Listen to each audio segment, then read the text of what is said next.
Says it takes 8 months. They don't tell you stuff before surgery. It's like, oh, you have a question? Okay, yeah. So.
Ready? Opening? Yeah, good? Okay, great. Good evening, everybody. This is a meeting of the Planning and Zoning Board of the Village of Tequesta. It is November 18th. We will call the meeting to order at 5:30. May I have a roll call, please? Jenny Strand. Here. Stephen Egan. Here. James Hackett. Here. Elizabeth Shower. Here. Leslie Dasher. Here. Teresa Maggio. Here. Sherry Ambrose.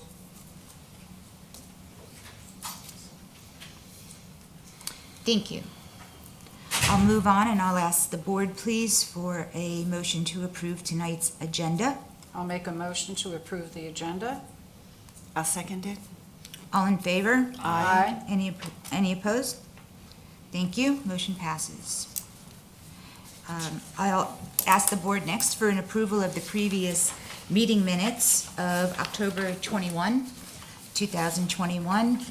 Did you have a chance to review them in your board packages?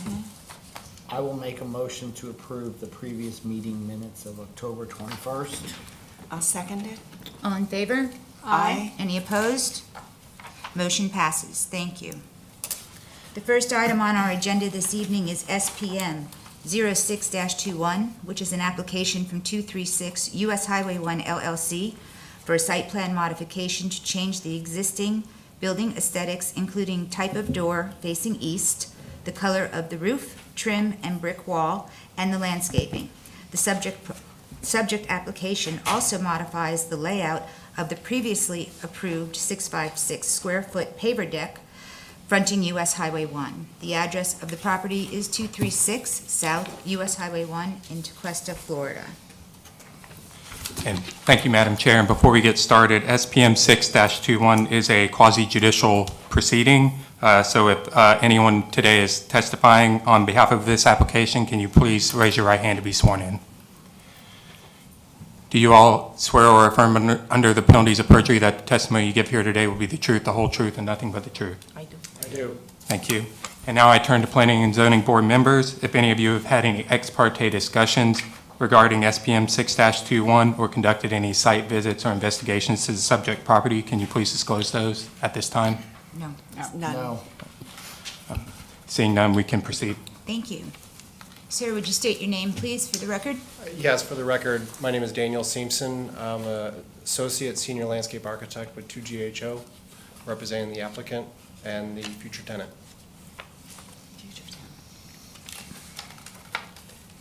Thank you. And I'll open the floor to you, sir, if you would like to proceed. Thank you very much. I will start off. Everyone, I think, is familiar with the site. It's the Lou's restaurant, currently as it's shown, formerly Park Avenue, formerly several other things, all the way back to a Hardee's. So 236 US Highway 1, we're requesting a minor site plan modification to propose exterior modifications to the existing building recently approved, also the outdoor seating area. So basically, you're going to see the same improvements that were approved in March. We're just actually embellishing them because now we have a tenant that is going to be making these improvements and moving in. So I think we're all familiar with the site. It's on the west side of US 1, just south of Bridge Road. Surrounding land uses are C2. Our surrounding future land uses are commercial and zoning is C2. Again, like I mentioned before, application SPM 121 was approved by the Planning and Zoning Board on March 18, 2021. The approval permitted the 656 square foot paver deck and some miscellaneous aesthetic modifications to the east elevation of the building, comprising mostly of paint and some glazing changes. We're here to propose a reconfiguration of that recently approved 656 square foot outdoor seating area, which will be more of a linear shape. It opens up part of the site you'll see on the plan when we show it here in just a second. Subject seating area is oriented closer to US 1, which you'll see in that as well, to better interact with the current pedestrian mobility of the corridor. Landscaping consists of open turf areas bordered by native palms, tall grasses, and shrubs, as well as butterfly attracting species of plants, which is very important for this tenant and this applicant to have a more family-friendly interactive area, which is why we're incorporating more native species. We're doing the butterfly garden, so there's an experience. It's not just landscape, so it is an experience. Entirety of the outdoor seating area will also be encompassed by a post and rope border, which gives it sort of a nautical feel, and it'll be tying into the flavor of the new restaurant. This is what was approved back in March of 2018. Obviously, the building is as it is today. There's no changes to that, and then we did get approved that outdoor seating area out front. The proposed plan you'll see is very similar. The difference really is that there are more embellishments to the front. The outdoor seating area was shifted to the south and it elongated. which gave the opportunity to have a turf area to the north of that to add some more usable, family-friendly, if you will, space, and what you see in some of the restaurants nowadays, sort of a gathering area. People can, have activities like cornhole and things like that while they're waiting for their table, and these are similar things that we see in other restaurants in the area. Also, if you notice in the back northwest corner of the building, we've actually added a landscape planter, which is currently just a paved walkway. There's a lot of paving on the site from back in the early days. They paved a lot of areas, so we're trying to bring in more green and soften that building up. Quickly through the site data, it's 0.912 acres, commercial land use, C2 community commercial, existing use, the restaurant. The outdoor seating area is 656 square feet, stays the same. The total pervious area stays the same because we did add some impervious area to make the edges of the outdoor seating area a little more curvilinear to give it more character in the site. And when we did that, we picked up also, like I said, the planting area in the back northwest corner of the building, so it sort of balanced out. Parking required is 42 spaces. It's based upon the number of seats. Seating is not changing. We just reconfigured the seating area. So, in addition to the site plan changes and the landscape changes, there is going to be some change to the architecture. It's really more of a refresh. The current approval is sort of vanilla, if you will. The tenant would like to freshen the whole thing up with repainting the building, including the roof, which is not very attractive right now. Addition of hardy board lap siding to the east elevation, new trim and brackets for the building, which will really spruce it up. And then they are adding sliding glass doors to the front. Right now, the front of the building is very closed off, and with the outdoor seating, we wanted to open that up to give it that indoor-outdoor feel, so there is a nice flow in between the interior and the exterior spaces. Here's a graphic representation of the elevations of the building. As you can see, it's much softer than what it currently looks like, and fresh. There's going to be hanging plants and things like that, which will go along with the theme of the restaurant. In conclusion, the proposal is consistent with the commercial land use designation of the village's comprehensive plan as it provides services to the community. Proposal will allow the restaurant to provide a welcoming, family-friendly space with a tropical vibe. Proposed design complies with applicable provisions of the village's zoning code, and additional landscape materials proposed adjacent to the outdoor seating area to enhance the visual aesthetics. Will not present any adverse impact to health, safety, welfare of the site.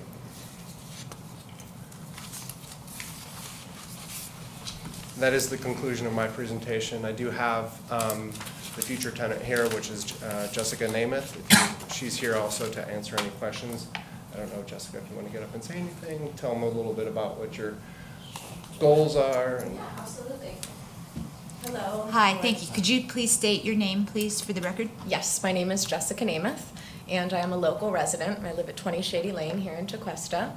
I'm a mother of 3, and I've grown up in this community, and we would love to be able to provide residents with a beautiful, family-friendly, safe place that they could even walk to with their families and enjoy an evening out.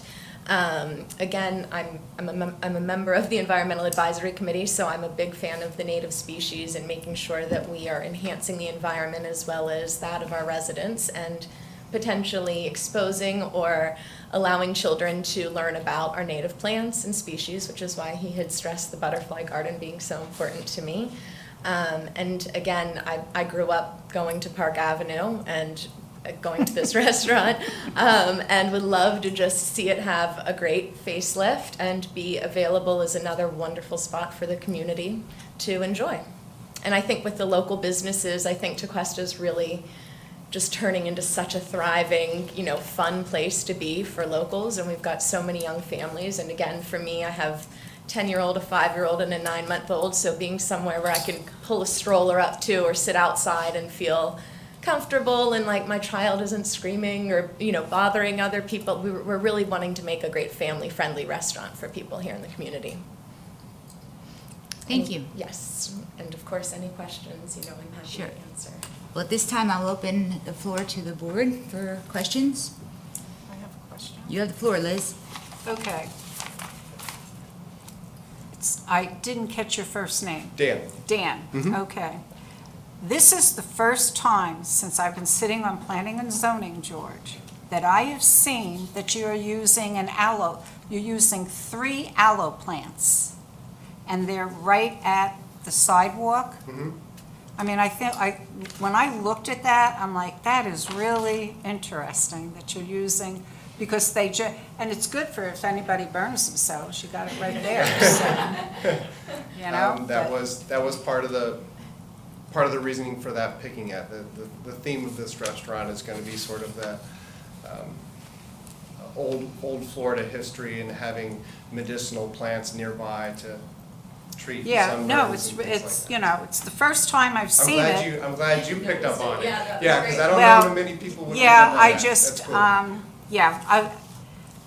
I do have to say, Mr. Hackett years ago, when he was on the first time, he got me really into looking at all of the plants, because he found a plant that was poisonous, that was on a site plan on US 1 where Home Goods is. And we made them remove that because he and the board agreed. So, but I was really amazed that the 3, and I'm really getting old, but I had to use my magnifying glass to figure out where the aloe plants were going, but thank you. I have no problem with this site plan. It really looks good. Thank you. Well, thank you. Any other comments, questions? I just have one question. Sure, go. What is the cuisine going to be? The cuisine, where the cuisine is going to be like small bites and flavorful. It's somewhat eclectic, but we're actually working with the chef that was the chef at Key Grill and Jetties, and have put together a very nice menu here. But it is I'm not the menu girl. That would be my better half. But it is. Like a fusion of different foods, I guess. There's a wide variety, though. Okay. Something for everyone. Yeah, Good, definitely, yes. Jim? I have no problem with this application. I've had the opportunity to know Dan for a long time, and this is the first time I got to hear you do a presentation, and I thought you did very good. Just wanted to let you know that. Thank you, sir. Was that a dig to maybe I should retire? No, well, again, you might have taught me that plant, so. That's right, I'm sitting here thinking about Hardee's, when Thank you. Hardee's is in that building, so. I remember Harvey. And I ate at parties there too. I didn't even know Hardee's was down here. I'm originally from St. Louis 20 years ago, and That goes Hardee's is back everywhere. few years. I love Hardee's. Yeah, a few years. Hardee's in the 80s, and Park Avenue ribs on Tuesday nights had all the ribs you could eat, and the Jupiter High School football team, my son included, ate there every Tuesday night. They lost money. Steve? Imagine. That's good. Looks good. Okay, at this point, I'd like to open the floor to public comment. We are for in-person, as well as we are streaming on YouTube and via any comment cards that might be selected. Do we have any comments? Okay, we will close the floor to public comment. And board, I would ask, how would you like to proceed at this point? I would like Oh, to make you one want to make? clarification. Sure, you got the floor. Go right ahead. Yeah. Yes, I just want to clarify that this application, this time the board has final authority. It's not a recommendation to council, so it will be an approval because this is a minor application and the amount is less than $50,000. So Okay, that's. so it is final approval It's a then. final approval. Thank you, Nilsa. Thank you. Well, I'll make a motion to approve. I'll second it. All in favor? Aye. Any opposed? Thank you, motion carries. Thank you Unanimous. very much. Appreciate it. Good luck. Bye-bye. Okay, the next item on our agenda is SPR 0121, application from the Mastroianni Family Headquarters LLC for a site plan review to build a 4-story, 33,274 square foot office building. The application includes a landscaping plan, 1 monument sign, and other site improvements. The address of the property is 691 North US Highway 1 in Tequesta, Florida. And at this point, I would like to turn the floor over to Nilsa for comments. And if I can just take Sure, care go of right it. ahead, Matt. I'm not sure if did I swear you in the first time? Yes. Okay, just for, I'd be glad to be sworn in again. Okay. I love being sworn. first, do you swear or affirm that the testimony you give here today will be the truth, the whole truth, and nothing but the truth? Yes, I do. Thank you. And Yes. any, for planning and zoning board members, are there any ex parte discussions that were communicated with village staff regarding this application or site visits or investigations? Well, I don't know if you consider this, but I was at the August 12th, 2021 Village Council meeting where the Village Council approved the site. That was before it came here. Thank you for disclosing that. We'll Yeah, note it on this- the record. Okay? Approve the site or the special No, exception? special Okay. exception. The special exception, but Yes. I just I wanna wasn't make sure I planning understood. on being there for this. I was for something else, so. I spoke in length with Nielsa yesterday and received some documents from Lance that I requested on similar projects in the area. Thank you, and with that, Nilsa, Okay. Yes, thank you, Go right Madam ahead. Chair. This application was already, went to the Village Council for special exception use. It was heard on August 12, 2021 for the use that's being proposed. And also, in your package, right attached to the staff report is the development order as a result of that special exception use. And if you look at the development order has 2 conditions of approval. And I just would like to read into the records the condition of approval of the special exception use. I'm gonna read directly from the development order. So, the following condition of approval shall apply here.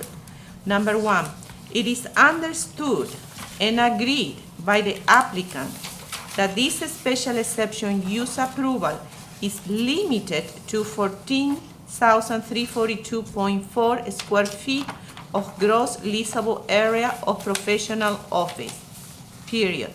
Any future increase to this amount of gross leasable area shall require the applicant to apply for a modification of this special exception use approval subject to the Village Council approval.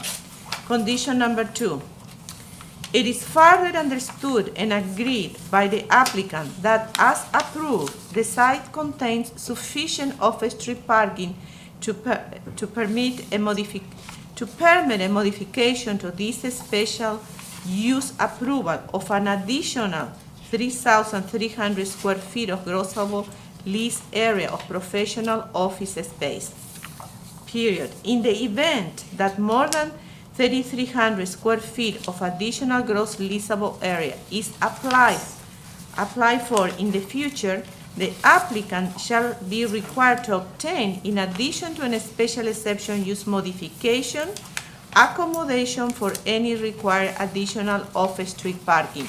Those were conditions of approval that was a part of the council approval when this application was heard as an special exception use. And also, if you see on page 7 of the staff report, staff is recommending the same condition of approval to be part of the site plan review conditions. Again, when this goes to council, after this hearing, so the development order for the site plan review will have the same conditions, just to be more holistic. That's pretty much it. Matt? And a couple of notes to clarify. As Nelson mentioned, this was approved by Village Council. The special exception use was approved by Village Council. And this development order approves a 4-story, roughly 33,000 square foot office building with landscaping plan, sign, and other site improvements. So the consideration of the Planning and Zoning Board tonight is not whether a office building should go here or not. That has already been approved per the special exception use. The Planning and Zoning Board here tonight is considering the site plan application and conducting site plan review. So the review is limited to the code compliance as well as aesthetics and landscaping of the application. In addition, this is, as Planning and Zoning Board, this is a recommendation. This is not final approval. So the decision for Planning and Zoning Board would be a recommendation to Village Council. With that, no further questions or no further comments. Thank you. Thank you. Okay. Do we have a presenter for this? Thank you, George. Yes. Thank you very much. Luckily, Dan didn't take off with the clicker. So, I'm here tonight, George Gentile, president of 2JHO Inc. We're here representing the MASTROIANNI Family Office LLC, and that is actually the owner. This is an interesting project. When we started, that this is a single-user office building. It will be used strictly for the MASTROIANNI family, but it has some unique elements, and I want to go over those and why you have differences in square footages and those items, because this started out to be a location for their specialty, antique, and a classic car collection, believe it or not. Basically, by doing the mixed use and putting their personal offices here now, moving everything here, including their classic cars, which I'm going to go over with you all in a minute, they will be all here in the village of DeQuesta, and I think it's a great addition to the area. And it certainly is a beautiful building, and it's going to be a great addition to the US 1 corridor. So let me go through the presentation, and then I'll be glad to answer any questions. And before I start, I just want to let you know that we agree with the conditions. We agreed with them before, and we agree with them now. We have no issues with those. We truly understand that if they did anything else, they would have to come back to the village. So let me go ahead and start, if I can, if this will work. There we go. So I indicated that this is for site plan approval. The total square footage of the building is 33,274 square feet. It is a special exception because we're over 5,000 square feet of office in this area, so that's why we're here today. This is the location of the project. This was the site of the Pelican Square project, which came before you previously, and that project had an interesting process to go through here. It included residential in the back and commercial additions to it.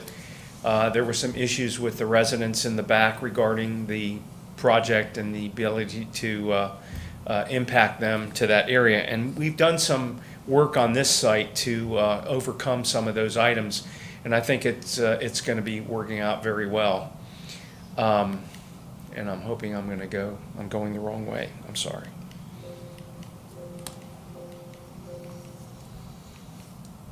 There we go.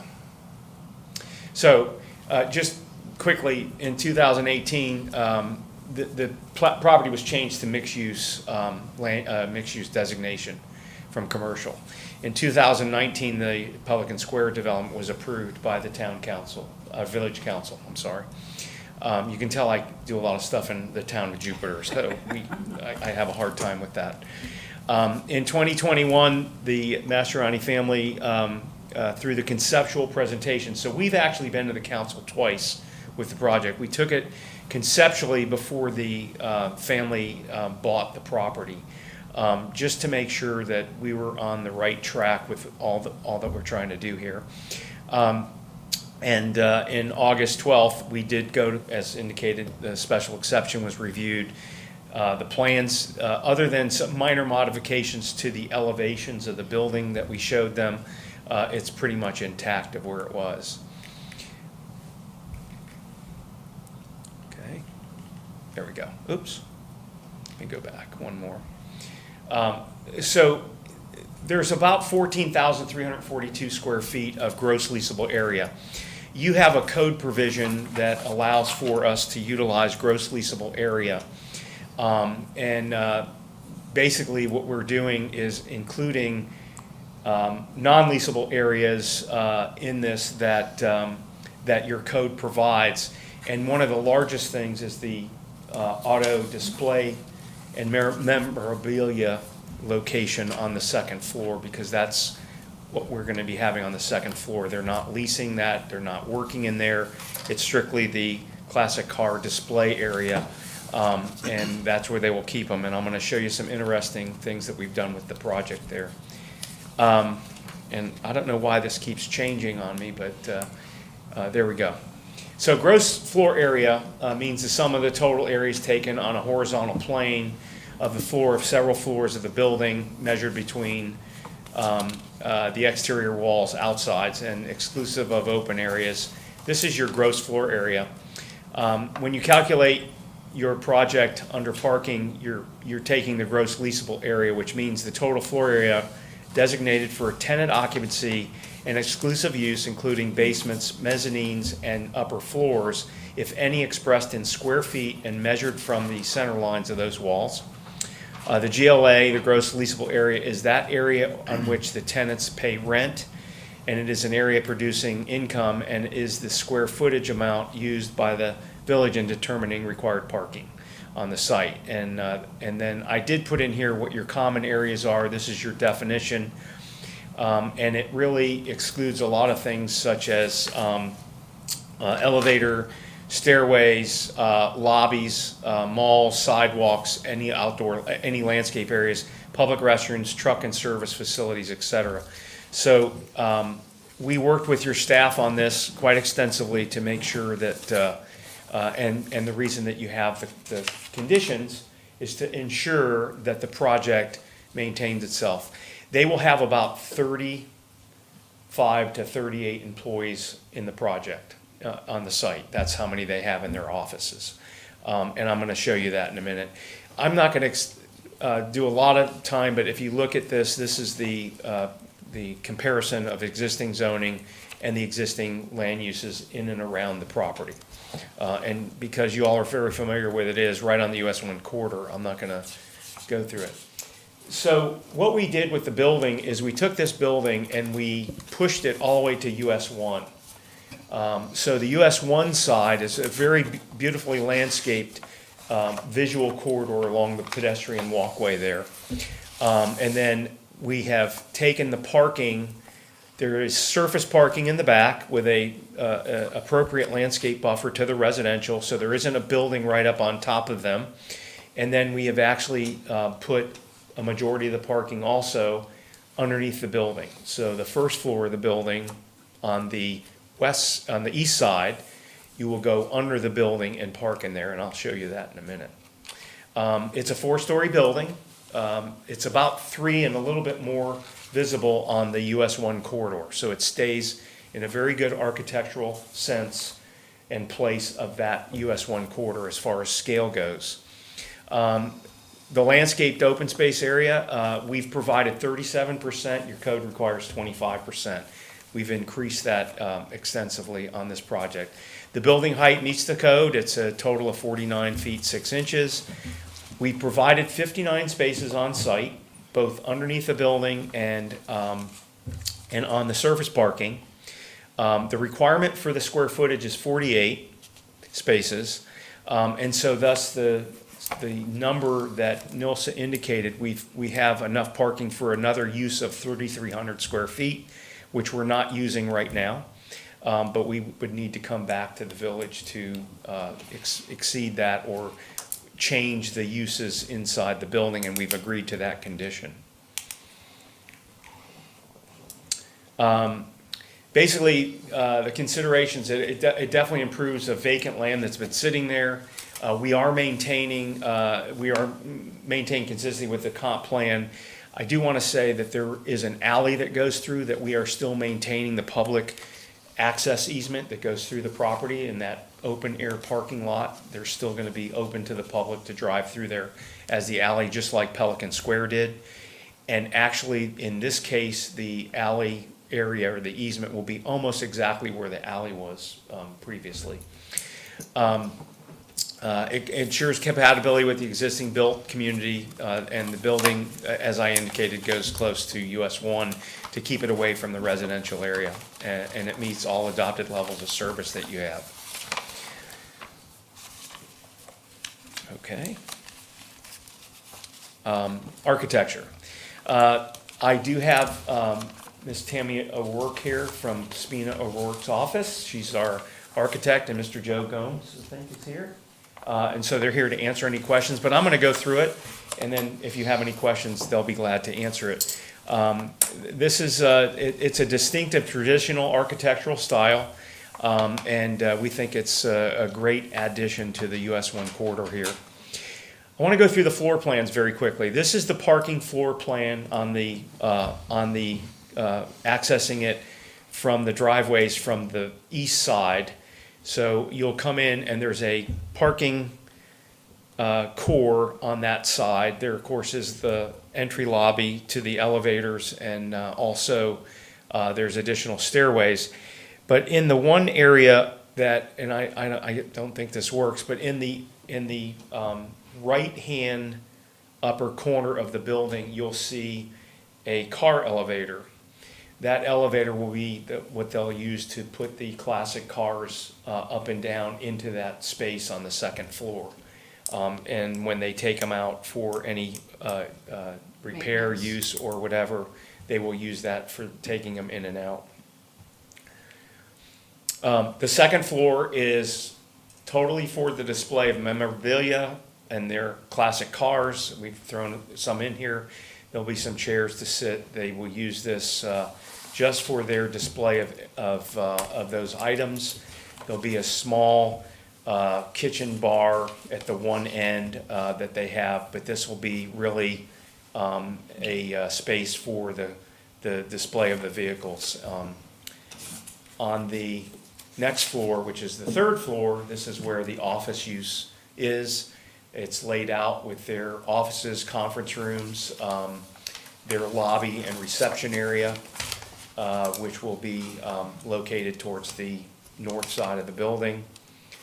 And then as you get to the fifth floor, it's a partial floor, which will have the executive suites, a large conference room, a smaller conference room, and then again, a lobby space that people will come into to get into those areas. So that's it on the floor plans. Architecturally, this is the north elevation. You can see that the project slopes down considerably from the US 1 corridor. This is the west elevation that is facing US 1, and you'll see a better view of it with the actual landscape in the renderings we have in a minute. This is the south elevation. There's a little bit more glass here, which the client wanted in the second and the third and fourth floors. And then the last elevation is this one, which is facing east. And this is where you go into the parking court underneath the building, as well as from the parking lot side of it. So this is a rendering of the building.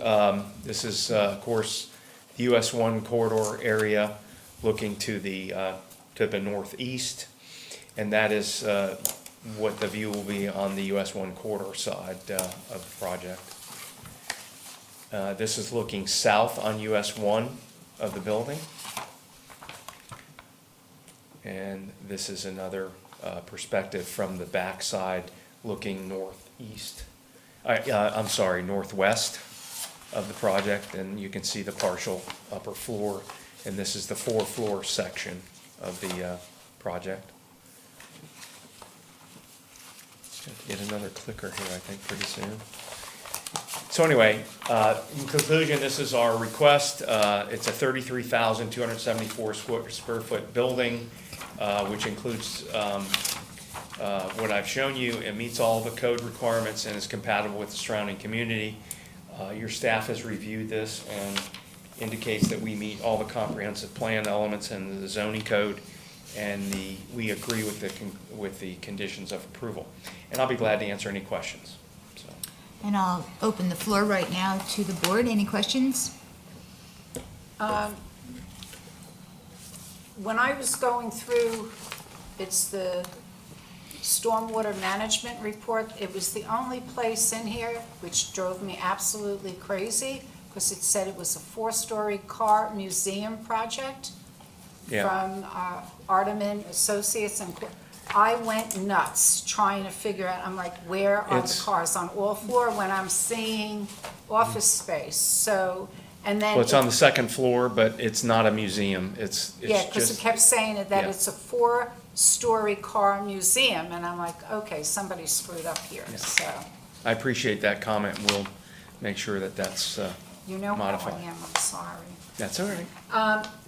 But what I do like is, and I don't see any of the residents here for the property behind. Your landscaping, and I'm pretty sure between the drainage issues that you've addressed everything that they had, and your landscaping is so much better now than it was with the Pelican project, that maybe that's why none of them are here. We have a lot more landscaping, as we said. We have Yes. 37% green space, open space on the project. We required 25.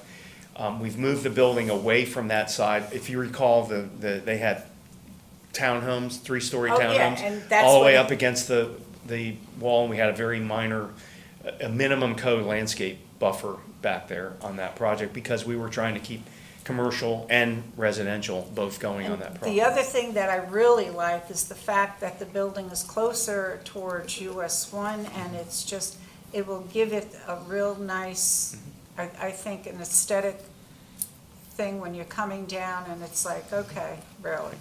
Yeah, we did have we had a few residents and village people get up at the special exception meeting and commented on the US 1 view of the building. One of So- which was Tom Bradford, the former Yes, it was, that's correct, yes. village manager. Yep. I'm done. Any other questions? Just one minor one. Now, there isn't going to be any driving of the cars in the building? No, Okay. I mean, they will move them in and out, In and okay, out. yes. Just And on the- we've worked that out with both your fire department and the building official in regards to how we're dealing with that, so, yes. Yeah, that was in- They currently have their classic cars on DeQuesta Drive in a building that's, That used to be owned by John Cicarelli. that's Corelli. Yeah. Yes, Yeah. yes, Yeah. I've been correct. here too long, George. yes, I know. Okay.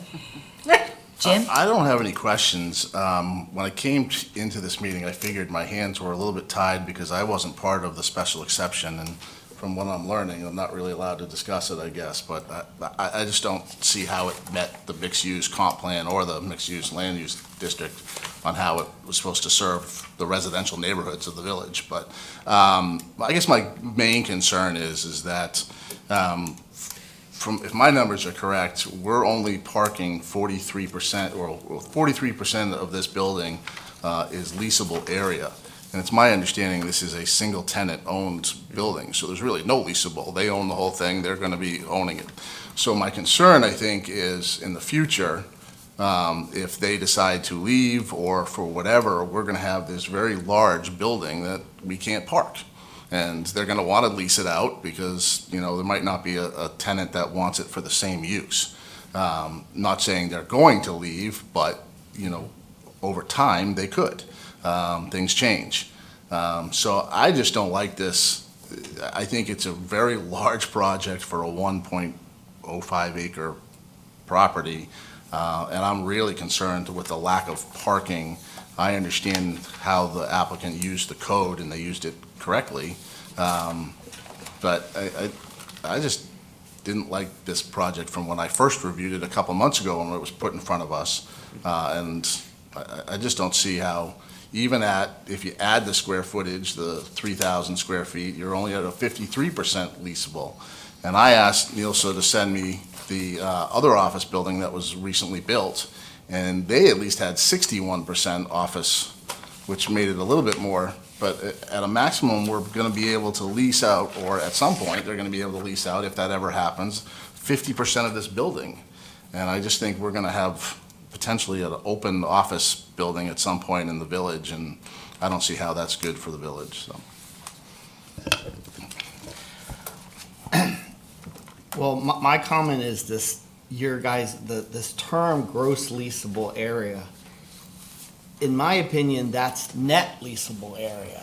So there's gross floor area, I'm fine with, but gross leasable, this isn't gross leasable, this is net leasable that you got, and the fact is that it's a single tenant, there is no leasing.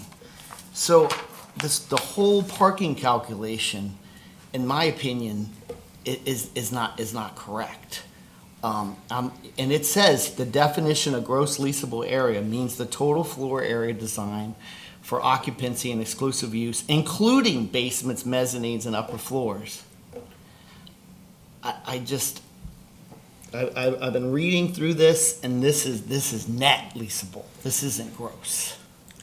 Well, basically, and well, I don't know if you want me to answer it.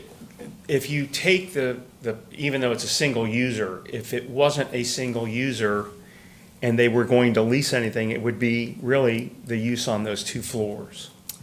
At the third and fourth floor. But that's not correct. What you guys are calling your parking area, you're not going to lease that for zero. It's not going to be free. It's air-conditioned space, and in a lot of the office buildings in California, it's open space. It meets the same requirements. The Google model is a floor where there is no partitions. It's open. It's air-conditioned. To say that it's not leasable just because you're choosing to park a car there, it distorts the whole parking requirement. Well, you don't include, I'm going to just say, you don't include parking floors in the building. But this isn't a parking floor. Floor 2 is not a parking floor. I understand. It's a usable. You guys are choosing to park your cars. That's fine. That's your choice. But to not include it in the overall calculation, I mean, a fact is gross floor area, 33,274. That's a fact. Yes. This other number, it's net. It's a net number. It's not a gross. That's my comment. And Vice Chair, and just for the board to reiterate, we can review zoning definitions and assess better language that is outside the scope of the application today. We are applying the application to the code as it's written. These are conversations we can have at a later date, but just want to reiterate that it's outside of the scope of today's proceeding. I don't agree. I don't agree because this is what we're here to approve today, and I don't approve with the entire calculation. So I'll leave it. Okay, moving on. I have a question for you. Yes, ma'am. Looking at the lighting plan that was provided by Lighting Dynamics, can you explain to me how it applies to the residents behind the project? The fixtures that they're using are what we call quick cutoff fixtures, so that there's way less than the required, you will have very little throw of light off the property. Okay, So so that the they won't- residents that are directly behind that Correct. project, they're not And- going to be affected? Right, and we do have a large landscape buffer there to make sure that they won't have it in their low-profile lighting standards as well. Well, I have a townhouse adjacent to my house with a large landscape buffer, and I have security lights in the back of my house all night long. Right. So that's why I was Yeah, asking. we won't have security lights facing that. Those lights are for the parking lot itself, Uh-huh, and they will be quick cutoff so that they won't go beyond the property. Okay. Yeah. My office building is the same thing. We don't have security lights blaring out into that area. It's the parking lot lights that are required. In Jupiter, they're required not to be, they have to be less than a half a foot candle of any type of lighting that's right at the property boundary, so. Right. Well, I know what I deal with the townhouses behind me. Right, right. So, and I mean, we're all residential. Yeah, and But those residents. I just don't want those residents Right, dealing yeah. with what I deal with, you Right. know, so that's why I was asking. Yeah, residents usually will put security lights that'll be triggered by somebody walking by or whatever. This will be a parking lot lighting Okay. only, so, yeah. And that will be across the back where the alley There will be some used lights to be, there. I'll yes. say, right? Right, Correct. yes. Okay. All right, thank you. I will, at this point, any more board comments? I will open the floor to public comment. We have in person, we are streaming on YouTube, and then I'll also ask via citizen comment cards. And we have no public comment.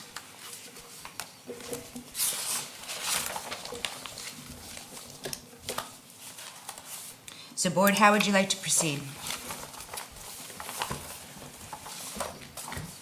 I will make a motion to recommend approval of the site plan and that the applicant agrees to the two conditions of approval, that it is understood and agreed by the applicant that this special exception use approval is limited to 14,342.4 square feet of gross leasable area of professional office space. Any further increase to this amount of gross leasable area shall require the applicant to apply for a modification of this special exception. Use approval subject to the village council approval. And the second is, it is further understood and agreed by the applicant that as approved, the site conditions sufficient off-site parking to permit a modification to this special exception. Use approval of an additional 3,300 square feet of gross leasable area of professional office space in the event that more than 3,300 square feet of additional gross leasable area is applied for in the future. The applicant shall be required to obtain, in addition to a special exception use modification accommodation for any required additional off-site parking.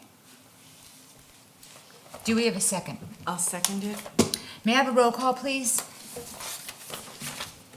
Janet Strand, Yes? Stephen Egan, Nope. James Hackett, Nay.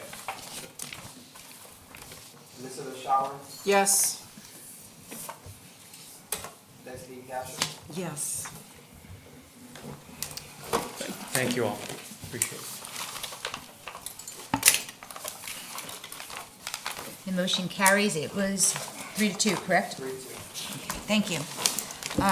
I'll open the floor right now for staff comments. No comments. This application is moving forward to the village council. And we'll open it to public comment. We don't have public comments, so we will close it. Board comments. Madam Chair, if you don't mind, I'd like to kind of talk about the variance process, since we had that last meeting and we're gonna have it again. If it's all right, I kinda had a chance to, go ahead, Nielsen. We still have number 3. Oh, I'm sorry. I'm sorry. I what's missed it going on on? the agenda. My bad. I'm sorry. Yeah. We will go back to board Yeah. comments, though. Please. Yeah, we'll go back to that, Jim. My bad. We have another item on our agenda that I missed. My apologies. We have the Parks Plan from NILSA, which is the Parks Master Plan presentation. Yes. Thank you, Madam Chair. Thank you for reminding me.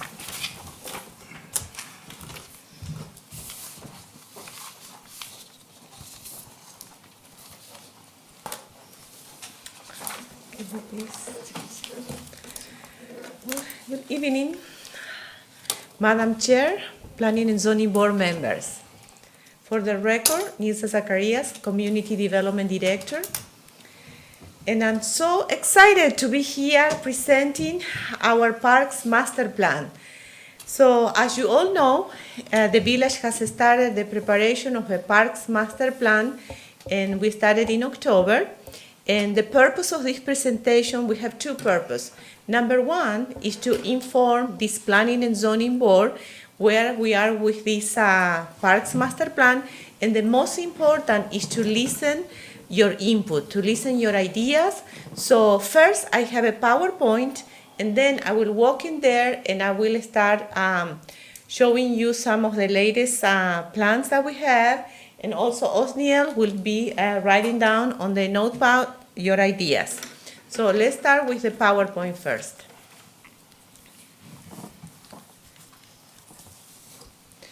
So this is a slide, this is the view of the all existing parks within our village, and also the Cuesta Park that is not within our village, but is part of our master plan. So, and then later on the presentation, I will show you one by one all the different parks. So we have started a proactive public participation program, and with a number of activities and initiatives to listen the residents' feedback. So I will have more details in the presentation.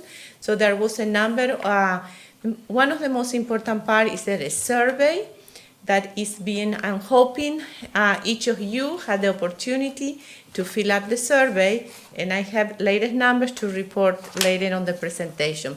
We also included on the water bill a QR code so that you can scan with your phone and answer the survey.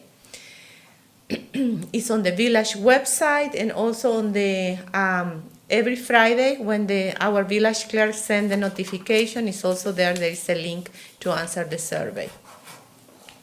Well, as I mentioned, we had a number of events already. We put together a lot of advertisement. We put it in some of the plazas, so people will know that this is happening in the village. A poster, we prepared a poster also.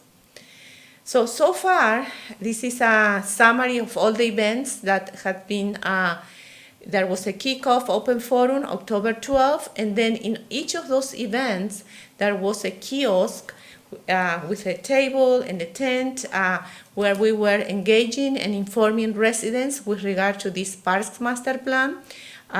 There was ample opportunity for each of for residents to reach out to us and, voice their opinions. Also, this is, we had open house. Last week, I did this presentation with the Environmental Committee. This last Saturday, we have a kiosk table at the Chili Cook-Off.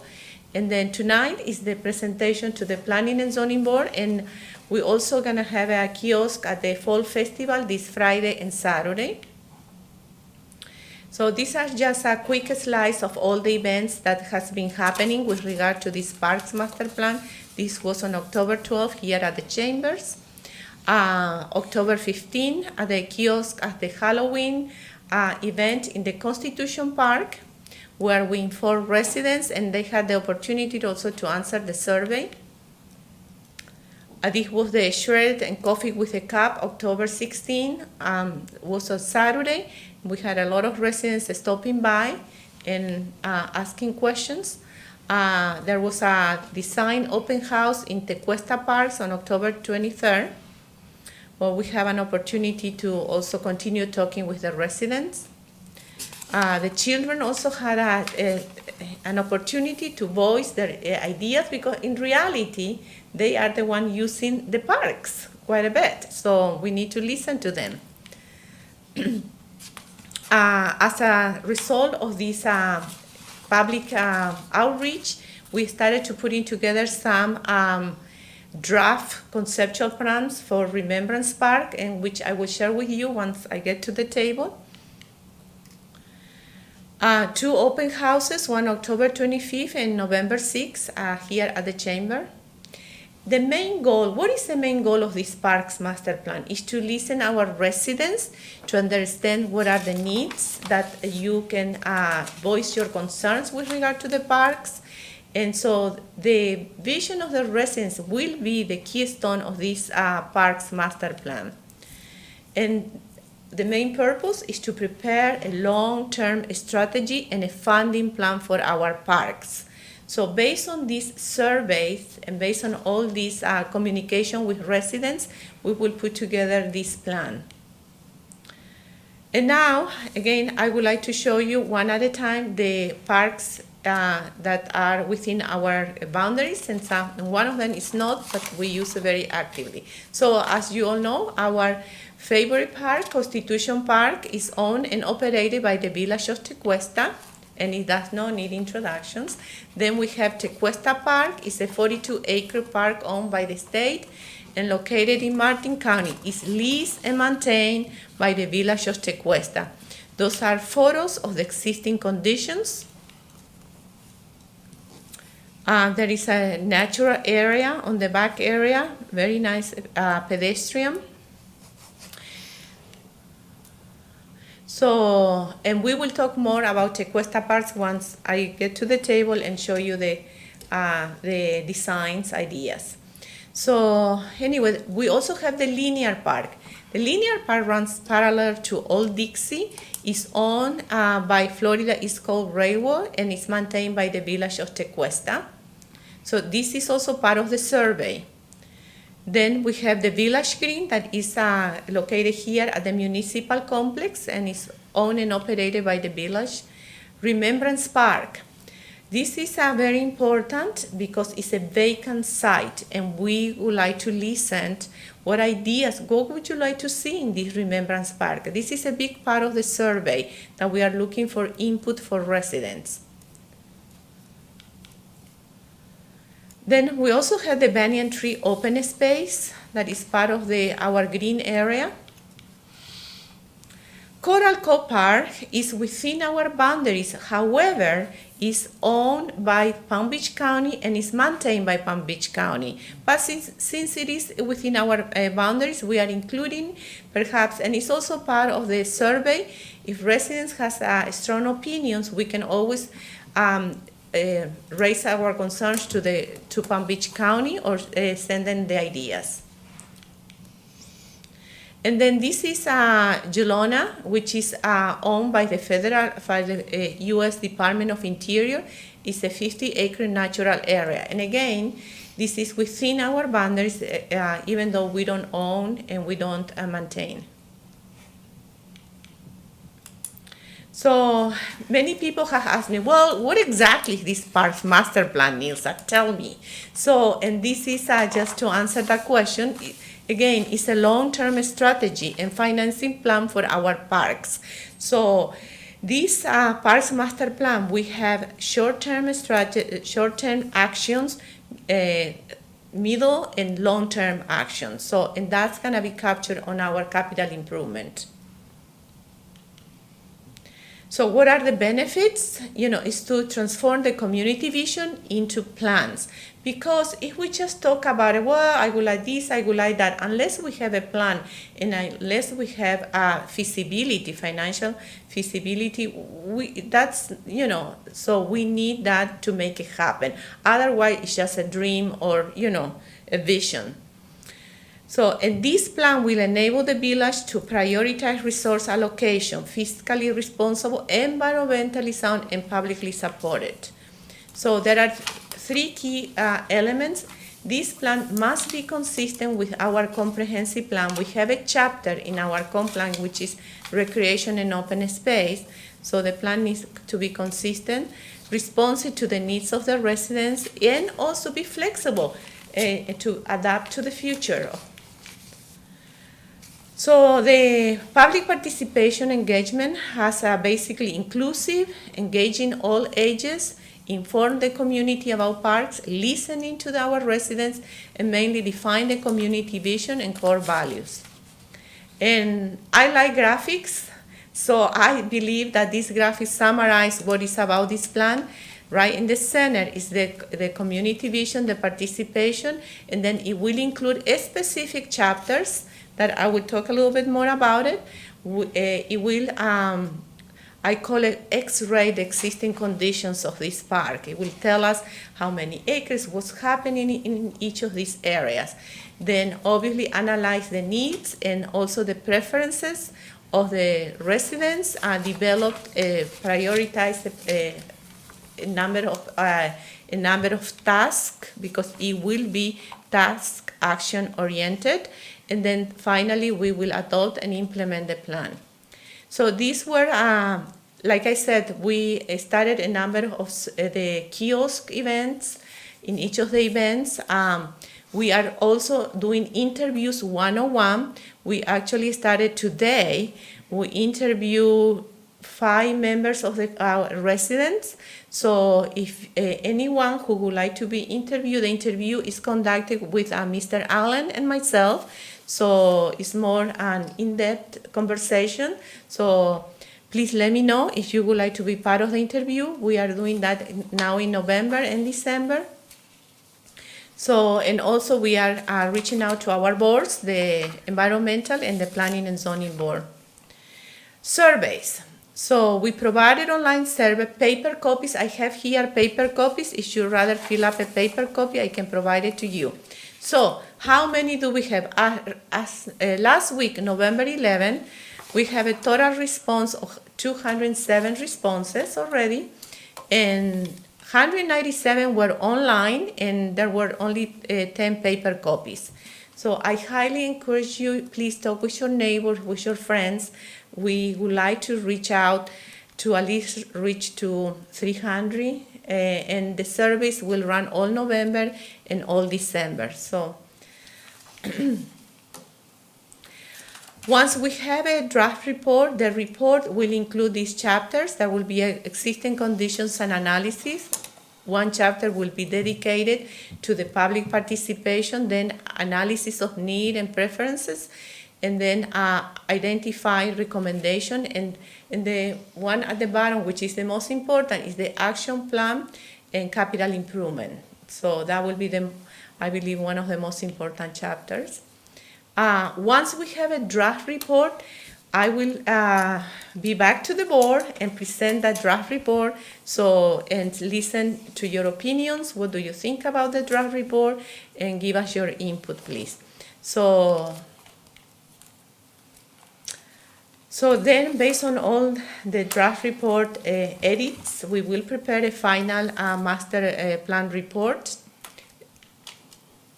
And this is the overall schedule that we are looking at.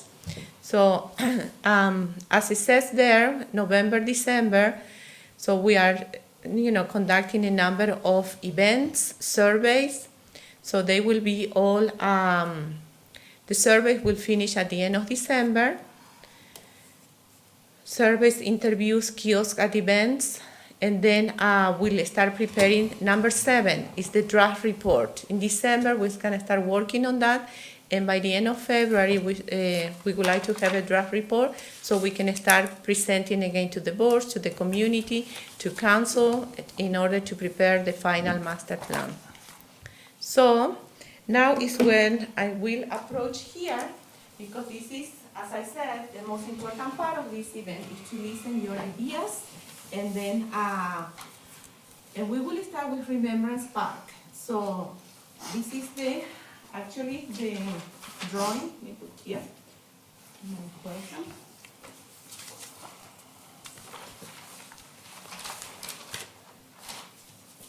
Remembrance Park is located into Seabrook here, and then there is also here a retention area in North Riverside. So what kind of park would you like to see here in Remembrance Park? It's surrounded by neighborhood, by residents, and right here is the Constitution Park. So what kind of amenities, if you could design this park, what would you like to see here? I think you could have like a walking trail. Yeah, let me just grab my northeast walking trail. But I would think you would keep that it will, right now, it's barren. We need some native landscaping there. Walking trail, so this is what. So we That'd can have a walking trail, be my suggestion. yeah. Well, I think you're looking at a passive park. I mean, Passive park. I don't think it's gonna be one that you're gonna have a lot of children activity that could potentially be loud for the neighbors. The linear kind of, configuration of the property doesn't really allow for too much other than some shade structures. Shade structure, You could maybe have some benches there. Yeah. Trash pails. You know, places for picnics and stuff. Yeah. So like a passive, again, well, the It'd be definition nice of a if there passive. was like some, some grass there. grass, Well, like just some grass, not like sports grass, but just like, yeah. Green some- turf, Yeah, yeah. some people want to have a little, picnic, they have their kids run around. I mean, it'd be nice because they could walk there and, Well, they can walk there because it's right off of yeah, I know, Seabrook. yeah, Right, exactly. and I would So also it'd be suggest it be nice, dog-friendly. dog friendly, that's important. But not a dog park, I don't want. Not a dog park, just dog-friendly, on a leash, yeah. Dog Like the friendly. public, like the No, counties do, dog- the county parks are. And nice landscaping, appropriate landscaping for, Yes, you said native today. Yeah, Native so you can, Melissa, you can actually skirt that and go all the way back to Riverside along there. I didn't realize that. Yeah. Okay, I have never Do you actually think walked on there. that's something But you're gonna, desirable? I mean, I think you should be able to access from both sides. Okay, yes. because that Yeah, doesn't go 'cause- through to Riverside, does it? It Yes. does. Yeah, it That's what does, she's but the saying. problem is that if you have access from It's Riverside, Where? what about the lighting? There's no lighting there. Yeah, I didn't realize you could access that. Yeah, I didn't either, I drive that's up and why. down Riverside Drive. Well, there's no Yeah. parking, so you have to be able to access from both sides. Yeah, so it's just like a locals only, So this is the part where you Okay, can here's connect. Riverside Drive. Yes, Yeah. so you can walk. Oh, is that yes. sand, I thought it was Yes. like a retention area. This is a retention area. Oh, but it's okay, a that's- possibility. You see? I got it, okay, that's what I think of that, Yes. when I see it as a retention. you know, I don't even think you need Okay. like, I don't think you should have a sidewalk. So this is my complaint about sidewalks, because then the trees are just gonna destroy the sidewalk. Yeah, But keep it it natural. But it would be like a natural, Natural path. like a natural path. Harlan Park has a mulch path. that There goes we go. 3 miles. Love it. It's just cheap, you know. Yeah, you just Mulch. put some Yeah, mulch you still down. gotta maintain it and all, but I mean. Right. Or look at the trail around the perimeter of Tequesta Park. That's sand. That's okay. Yeah. A Well, natural the other, path, sand. and a couple of park benches so you can Yeah, sit. benches, yes. But definitely not concrete, because then Yeah. the trees are gonna destroy it, and then. Makes it it's- hot during It the makes it summer. hot, yeah, it's just, Okay. I mean, security stuff, because, as she said, I mean, the lighting would probably be on a lower level pathway lights and anything, any kind of structures. The police is gonna have a hard time seeing the middle and getting down there, but they're gonna have to figure that out. well, It's a long stretch between, yeah. you know, the middle of the property is a long stretch from Riverside and from the other side, Seabrook. So I'd be concerned with the middle and what we're doing with that. So, yeah. You guys put some nice lights on Tequesta Drive Yes. going over the The bridge. bollards? Yes. Yeah, there's little Bollards? yeah, and they Yeah. come on at night, and you see people like walking their dogs and taking walks at night. Okay. And Well, it that's- is dark over there, but it's nice. Well, that's what the landscaping needs to take into account, low, Yeah. sparse, so you can't hide, you know, Yeah. Not that there's eliminate the- crime in Yeah, Tequesta. landscaping, we don't want it either, so. Okay, basically Steve. you're saying to ensure safety Yes. of Yes. residents, you know. Right. Okay, do you think this park should be closed, should be a gate to be Oh. closed or not, or should be open? Again, I mean, the gate's not gonna do much because you're talking just walk about around a- them. It's not a driven park, so Right. this is all walking. People are gonna be able to walk around a gate or go under it, or, I don't You think they're know. gonna be able to gate it. So, No. I mean, it it's should be vacant open, now. should be open, you Yes. know? Yeah. Well, I'd like it to be open because I think you'd get people traffic. You would walk along the sidewalk and then you do a little cut through Riverside and then you come back around. And then instead of being on the road or like the sidewalk, like I think that would be nice. Yes, But what about this other, North Retention? That's ours area? too? Yeah. That other north one? Oh, wow. Oh, I didn't realize Yeah, that but was you on. can, You you said can it's incorporate the same thing with, Yeah. with native plants, Oh, Yeah. love it. Right. you know? But the other thing is, you just need to make sure that the police have access to that property. To all of these? Yeah. They're fine. You know, if it's right, if the pathway is rideable enough for like a, Well, I just think if we're gonna, They if we're can't gonna bring start the selling tank through it to the there. village. well, but, you know, a little scooter thing, so Yeah. if police. A Segway somebody type of needs- Well, no, if somebody's hurt in the middle of it, you need to be able to get a golf cart type, not for golf carts. No golf carts. No golf Please, carts. let's not go into golf. I didn't mean that, but, you know, Riverside- Sore something, subject. something for Riverside the is not police, a somebody Cuesta can road, get though. there. and get- No, It's a county it's a road. county road. So we really can't do anything with their roadway, other than, is there a sidewalk on that side of the road? No. Here, there is a sidewalk on this side. Right. Yeah, there you is. know, On the, across far- yeah, on the street. There intercoastal is a- side, there yeah. is a It's a nice right-of-way one. here. You know, so we have to But, see. yeah, we would have to go to the county Of to course, do any we kind have of to go to the- improvements to So in Riverside. order to have this loop part here of the Right. sidewalk, yes, it should have to be part of the county. Right. So, anyway, They're gonna want some hold harmless agreement that we're taking care of it. I mean, that could be tricky. yeah. No, but they did good in Bermuda Terrace. You guys did that whole sidewalk through Bermuda Terrace, which I couldn't believe. You see, The when county was pretty good. The county wanted that sidewalk, that's the Well, reason. That's At a this nice point, sidewalk. We are Ooh. into the ideas world, obviously, when this goes to final design, when engineering look at it and all of that, we're gonna take into consideration that. And at this point, people who live here, they like the idea of being able to do this, you know? I do. So, I think Well, it's great A lot of for the, opportunities. for the people that walk. I mean, they have the access. yes. I mean, you There's know, uses on only because of Seabrook. Constitution Park now, I mean, you can't walk through the whole park, so. It allows better access to the uses on Seabrook, the church, Yes, the yes. school, Yeah. Schools, the the church. It convenience improves store. that walkability, it makes it more Gallery grill. What do you friendly. think about parking? I just was curious to see, what do you? No parking. No No parking. parking. No, I really gotta think walk there. It's a natural passive. Yeah. So- It's If If you natural. don't live here, you don't You don't get to even, go. yeah. Exactly. I like that attitude, Steve. Teresa, you need to be also giving me your ideas. parking. Would you, Looking forward to listen your idea. would the pathway be, anybody want the pathway to be bikeable?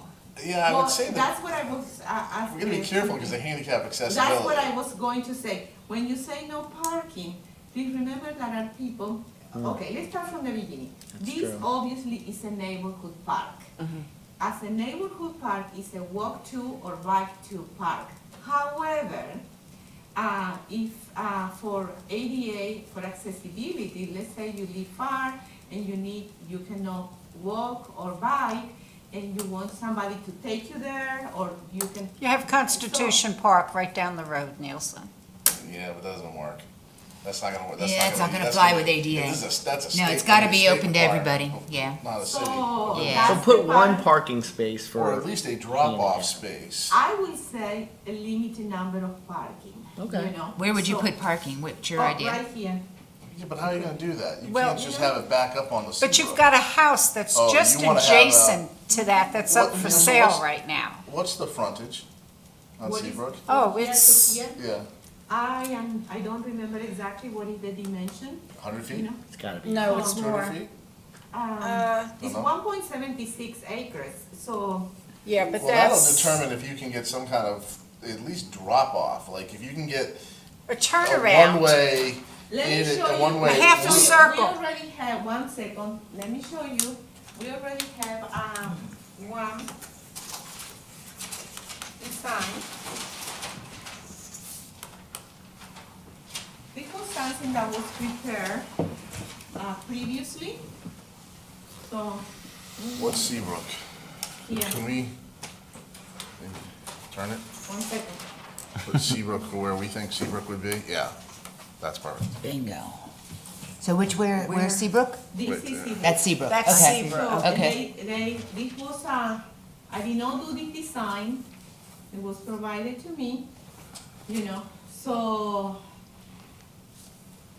it's massive, Yeah, Yeah. I mean, I think it takes away, the front part takes away from the passive park that it's Yes. the Yeah. natural That's what I was just preserve. thinking too. But I yeah. think with that frontage, you could do some type of half-moon loop to That's be what I able was to saying. drop off people. You just Just drop Just people one way. off. Yeah, That's the reason I mean, it- wanted to share no with you. parking, just drop people off then. Yes, yeah. No, it's just, Absolutely. yeah. Our understanding is that if we build a new park like this, it has to be ADA compliant. So the information. Could you come to the microphone, Mayor, please?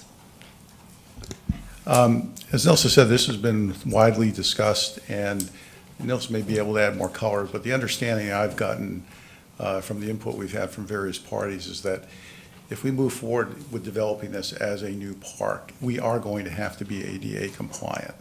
So what was told to us is we're going to have to, having a drop-off isn't necessarily sufficient, because you could be disabled and have your own vehicle and drive. But if you do that, you have to have some place to park it. You know, if you've got a wheelchair that you're going to then hop into or whatever. So my understanding is there has to be some parking there, if for no other reason than to be able to meet the ADA compliance standards. So having no parking or just a turnaround, I don't think is going to be sufficient. But the board that she's showing you was an early design, and everyone's roundly agreed that that parking is excessive. So it's a Yes, matter of yeah. trying to do the minimum to make sure we are ADA compliant. We address those needs, and at the same time accomplish pretty much all the things you guys are talking about tonight. Yes, and I mean, like, maybe like 3 handicap spots, but there would, I'm thinking now, you would have to have a place, so like, if somebody was hurt, you'd have to have some place for the No, and that's what vehicles I mean. too. I think there should be number of parking, but all what I'm hearing different residents saying that it should be more limited, not massive. That's what I was gonna say. If Yeah. you go up to It's not blowing, a large site, so Yeah. we cannot take if you go up to Blowing Rocks now, there's 6 parking spaces. blowing rocks, yes. Think about it, and think Blowing about the rocks, size of that. Jeez, wow. And if you don't get a spot, you don't go to Blowing Rocks, That's true. because there's I nowhere to know. go. I know. Maybe that's something we should consider here. Yes, so that's something, blowing rocks part. Maybe there's 8 spaces. I got shut out, that's how I know. Wow. I Didn't you show other parks other areas, open space areas that don't have parking? So, Wasn't it Banyan or something? well, Banyan is just an open space. It's not just So really- an you want open to claim space. this as being an actual This is park, going to be An a actual- neighborhood park. an actual neighborhood Yes, park. this is a 1.76 acres. Or do we know, has they've done any environmental studies out there on No, gopher yes, tortoises we are and? just conceptual. Yes, there has to be environmental study, you're absolutely right. So, like I said, the intent of this is to listen to you, and we gathered a lot of ideas already from different meetings, through, with the residents.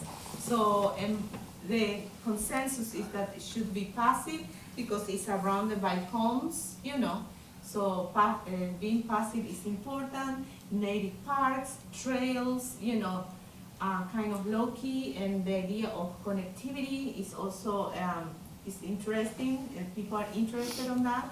So those are, in general, the idea that we have for Remembrance Park. I would do native plant material across the board, Native park. across the board. Yes. That's what it's gonna be. So, but if you had the opportunity to answer the survey has specific questions also with regard to this, So please, with regard to the survey, before we talk about the Cuesta Park, I just wanna also give you this. This has the QR code. I'm gonna give you a couple of them so you can give it please to your friends, neighbors. You can scan this with your phone and answer directly on your phone the survey, So, and like I said, we are trying to get to 300 at least. Yeah.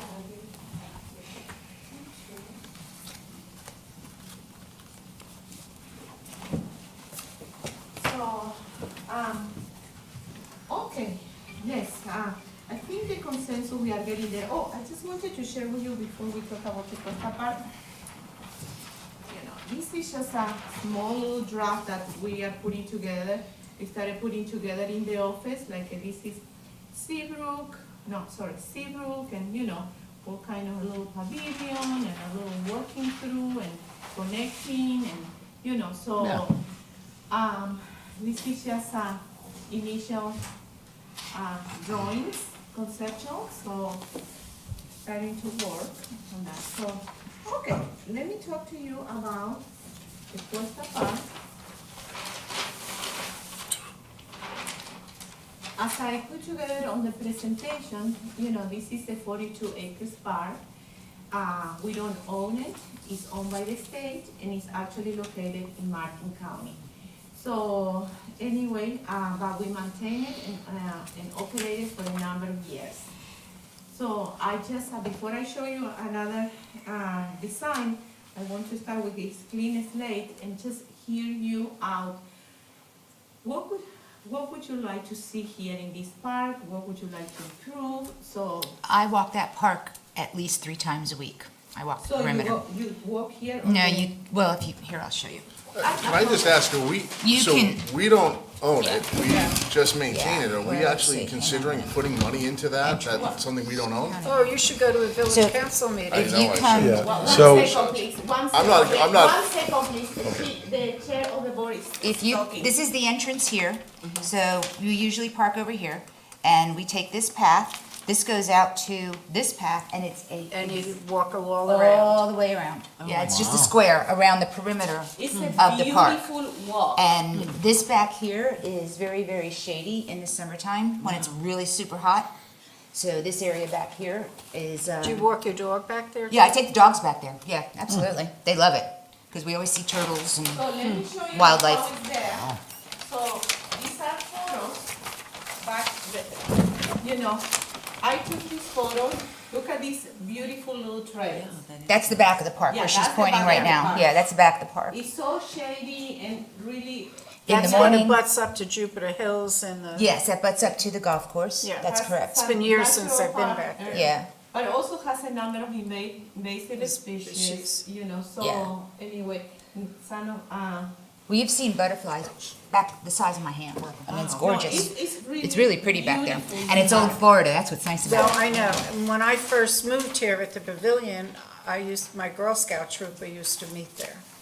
And the village of DeQuesta, now I'm showing my age, Gary Preston, during the summer, that was before we had Constitution Park, we would have a summer camp Yeah. all through. My kids went to summer camp there. Yeah. Yeah. One thing that I would suggest is additional trash pails. additional. Yeah, trash. because what happens is people come into the pavilion and they, picnic, they see the pavilion, it's a great area, the baseball fields, particularly when there's games going on there and that. And what happens is people get out on those trails and there's not one trash pail on that entire perimeter. On all of these. Yeah, so when they get out there and they realize it's, that can get problematic sometimes. And I have picked up trash back there. Okay. Kentucky Fried Chicken is really popular for some reason. I don't understand it, but it is. We have one up here. So, anyway, that's interesting. I believe. you have a Well, question? first, I apologize for interrupting you. No I problem, shouldn't have no done that. problem. I keep Yeah, forgetting you we're had still a in question? well, I forget we're still in a meeting, so I apologize for doing Mayor that. Diambo is here, I guess so- I was asking, before we got into ideas of what about the park, since we don't own this park, how much are you all feeling you want to put into this park before we even start? I mean, is it a redesign of the park and the fields or is we're just talking about the passive part of it? Right. No, it's a great question. My publicly stated position has been that because it is state-owned land and could revert to the state, and because it is in Martin County, that we should not be asking Tequesta taxpayers to make any kind of a significant capital investment in this park. We do lease it, we do manage it, and that does bring some benefits to us in that regard. But the infrastructure that needs to be upgraded to this park is a significant dollar amount. We're talking about $9.5 million. Yeah.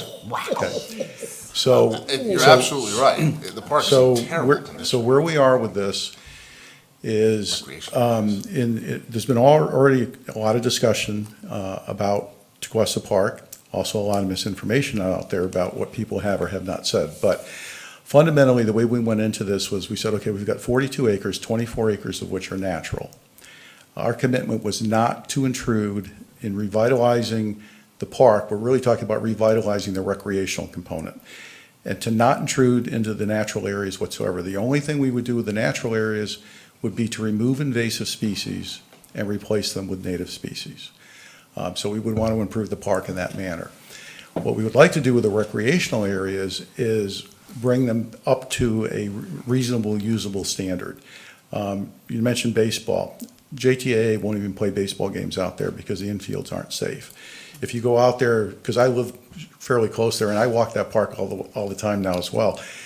But like I've been out there at night, and they'll be doing lacrosse practices and things like, but they do it in the outfield. That's what we Because do. there are no playing fields. That's what we do. The basketball courts still get fairly well used by adults and like older kids. So what we're really talking about is a revitalization, and we've gotten a fair bit of community input on this. The plan that has been developed initially was to have 2 full-size lacrosse fields, maintain the tennis parks and the pickleball courts, which we have, 2 full-size lacrosse fields, and it was proposed that we do 3 baseball fields. There's been some input on that maybe we can do 2 baseball fields and actually increase the size of the natural area up on the north end. But we're still, this is a conceptual drawing here that was done. Again, this is not finalized. This is a proposed drawing, and we've been using this drawing then to get feedback from the community overall. We have, in fact, engaged with our state senator, Bobby Brown, and we're engaging with one of the House district representatives. And because of the unique ownership structure of this, they are actually taking a bill in the House, in the Senate, to get a direct appropriation from the state of Florida to underwrite the capital costs of revitalizing the park. So the costs would be solely on them. Now, are we going to get the money? I don't know. All the input I got from everyone was, if you're going to do it, this is the year to start the attempt, because whether you agree with what's going on at the federal government level or not, there's a lot of money flowing down, obviously, into the states. There's lots of other people that are looking for money as well, in addition to us. We recognize that. So as Senator Powell said to me, he said, Frank, we could get it all, we could get none, we could get some. He said, but whatever we don't get, we'll go back, next year and take another swing at it. So both of those, Senator Powell and then our House District Rep, they are both sponsoring bills, one in the House, one in the Senate, to try and procure this funding for us. But we've also told them that this design concept that we have is, again, a design concept. It's a proposal. It's subject to change based on the public input that we receive, which is still ongoing. However, we had to move forward with the request for appropriations because next year being a federal election year, the legislative sessions, which would normally be in March and April, got moved up into January and February, which meant that the committee sessions, which would have normally been in January and February, got moved up into November and December. So we couldn't wait to get all the public input finalized. We had to have a concept to go forward with. And so, but they understand that there could be some changes, as we gather this public input and finalize everything. Yeah, I actually think that design is, my kids have grown up here like everybody. Our kids have grown up here, and we were in that park every day, and it was not a good park. We practiced out in the back and had to walk through the field to get to it. So you know exactly. We all know, we all know Yes. the issues. Yeah, my kid The played parking, JTA everything. there So, years ago. if that, and then that design, my biggest thing would be is those 2 soccer fields be turf fields that are multi-purpose. We play at a park up in Orlando that is turf fields, and it's striped for every sport imaginable. Lacrosse, from grandchildren soccer, play at that park, from yes. to It's lacrosse, phenomenal. to field hockey, to you name it, it can play everything on that field. And I thought for years it was unfortunate this park was so underutilized, and JCP is so overutilized. Well, it used to be until they built the Abacoa one, but and then that's great. And I would agree with you completely. The purpose of those 2 fields is to have 2 multi-purpose playing fields. They would be lacrosse size, so a little smaller than a true soccer field, just simply because of our commitment not to go into the natural areas. But you're right. I don't know what size. I can't tell. It's close to soccer size, but it's just a tad smaller. But no, I agree with you, and I think we've heard from parents saying, hey, you know, every time our kids practice, we've got to drive them out to the farms, we've got to go over into Jupiter, you know. It's gotten better with that Abacoa Fields opening. Yes, up. and It that has gotten better helped. through the years. But I think people would like to have, whether it's their kids playing formal sports or whether you're just going out there with your kids or your grandkids to throw a football around or, you know, hit some baseballs or whatever else, they'd like to have a facility, you know, within our own community that people could use and is much more accessible, so. Grab national attention. You can have teams, you can have bigger tournaments, and we can provide services that we can't provide now. Yeah. So you can bring money capital in with a good park. Well, and you know, and with the bridge closing too, which is gonna be a challenge for all of us. You know, this also helps address that, you know, that issue to some degree as well, so. Thank you. Will, my question is, you'll be coming back, and then you're going to give us the master plan for each individual park? The master plan is the entire document. The parks master plan with the different chapters, you know, so. So you're gonna have a chapter for the linear of Tequesta Park, Constitution For Park? example, on the chapter that we talk about existing conditions, we will include, you know, the existing condition of each of these parks, you know. If there are already, what is the existing condition? For example, the linear park doesn't look good. The what doesn't look good? Linear park. Linear No, I park. walk that too. That does not look Linear park good. is a park, so I walk whatever that it every is, day. it will be on the existing condition for each park. Each chapter will have subsections for each park. And then when we arrive to the feasibility and capital improvement, there will be tables. There will be, because we are thinking that maybe this is gonna be on phases, phasing, if we're gonna do this in phase 1 or phase 2. So there will be a lot of considerations money-wise and obviously improvement-wise. So it will be very in-depth report. It's good. Okay. We've got to be smart because, speaking of linear, actually, I think linear is great, but we It's paid nice and a wide. significant That's what I amount of like money about it. at some point to put in that structure at the end of whatever road that is there beside Publix. And it is the worst looking thing I've ever seen. It's not used, it's not in any kind of shape. We probably spent $5,000, $6,000, $7,000 on the thing, and it's not falling even apart. usable. It doesn't even make sense. It was The an linear art park- piece maybe to put at So the end of the that's- road. yeah, I like So the you gotta be idea. smart where you spend the money. So that's exactly, I wanted to also to listen your idea, what would you like to see on the linear park, you know? So why don't, if you don't use it now, why don't you use it? And what would be, make it more usable friendly? Well, I'll tell you, I use it, and I like it Linear because, park? linear park, I like it because it's a very wide sidewalk. Okay. And that's one of the reasons I like it, because, you know, we can take the bikes up there, we can ride side by side on the bikes.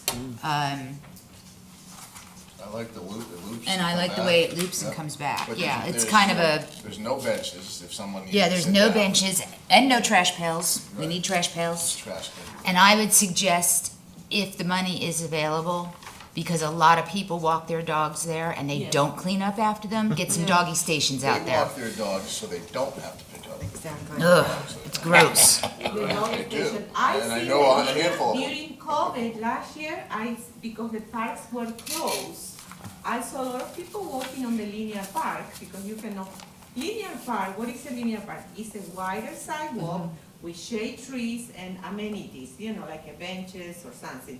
So the linear park now, most municipalities are looking at very closely, because during the pandemic, when the parks were closed, you know. It's great, I love that. You love the I linear walk park? it every day, every morning.